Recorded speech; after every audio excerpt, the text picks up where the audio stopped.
제 말, 행동에 힘이 실리고 제 삶의 주체가 저인 게 당연한 소신의 대가가 없는 그런 삶을 살고 싶습니다.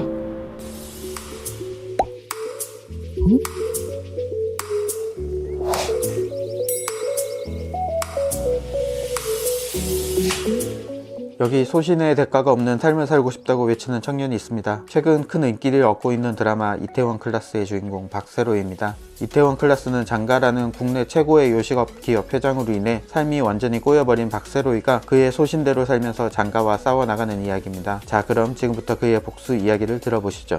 아버지를 뺑소니로 죽이고 사과는커녕 사건을 은폐하려는 장가의 부자로 인해 교도소에 들어간 박세로이. 삶의 의미를 잃어버린 그는 복수라는 꿈을 가지고 공부를 시작합니다. 하지만 주변 수감자들의 눈에 그의 행동이 좋아 보일 리 없죠. 중졸에다가 전과자인 사람이 사회로 나가서 뭘 할 수 있냐며 쓸모없는 행동이라 말합니다. 뭐 틀린 말은 아닌 슬픈 현실이겠죠.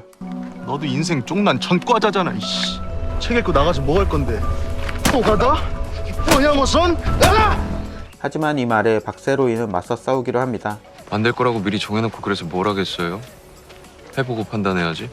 그래서 출소 후 그는 원형어선 타는 것으로 시작해 결국 이태원의 단밤이라는 포차를 차립니다. 우리가 일을 할 때도 마찬가지입니다. 도대체 이걸 어떻게 해야 하나? 라는 무력감이 들 때가 많죠. 이때 반응은 둘 중 하나입니다. 포기하거나 물고 늘어지거나. 포기는 쉽지만 그 결과는 쓰디씁니다. 자신이 딱 그 정도의 사람임을 받아들여야 하기 때문이죠. 그럼 물고 늘어져야 한다는 걸까요? 반은 맞고 반은 틀리다고 할 수 있습니다. 바로 무엇을 물고 늘어지느냐가 중요하기 때문이죠. 내가 어찌할 수 없는 것까지 바꾸려고 애를 쓴다면 무기력증에 빠질 수밖에 없습니다. 전 세계를 팬데믹 공포로 몰아넣고 있는 코로나19를 예를 들어 볼까요? 최초 발원지로 알려진 우한시장의 위생개념을 내가 아무리 탓해봐야, 아니면 슈퍼 감염의 원인으로 지목된 신천지의 폐쇄성과 예배 방식을 비난해봐야 달라질 수 있는 건 없습니다. 결국 화내는 나만 괴로워질 뿐이죠. 지금은 일단 개인 위생관리와 사회적 거리두기를 실천하는 게 최선일 겁니다. 다시 말하면 내가 변화시킬 수 있는 것에 집중하는 것이 우선이라는 말입니다. 이런 일들의 바운더리를 우리는 영향력의 원이라고 말합니다.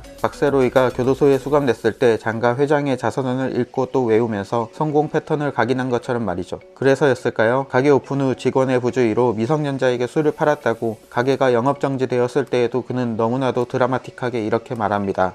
영업정지 2개월. 부족한 걸 메꿀 수 있는 좋은 기회라고 생각하자. 사람들은 이 모습을 보고 박수를 보냅니다.